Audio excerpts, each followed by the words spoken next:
you guys so much for having Katie and I here tonight. We feel so honored, and we kind of feel like we have really big shoes to follow since we went last, because there was so much great work ahead of us.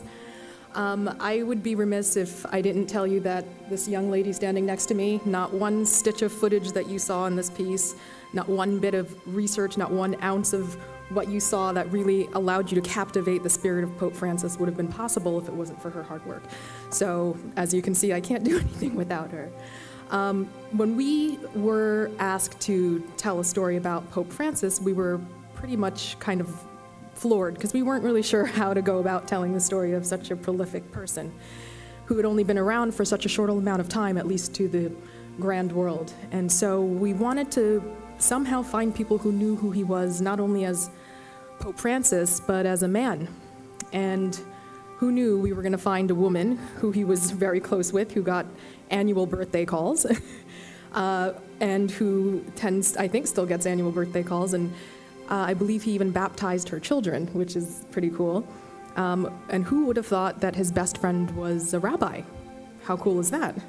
And we learned from him that he was a co-anchor, that this man is a sinner, that this man is also a football or soccer enthusiast, depending on where you are. And it wasn't too shabby for the president to sit down for us. So that was a really great honor as well.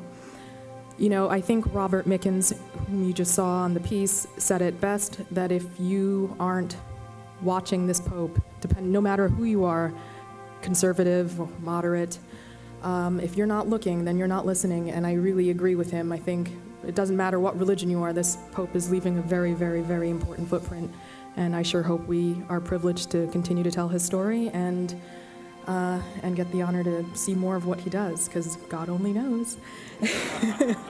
So on behalf of Scott Pelley and Sabina Castelfranco, who was our Rome producer, and everyone at 60 Minutes who gives us a budget to go to Rome and report stories like this, thank you, and we thank the RCC. Thank you very much.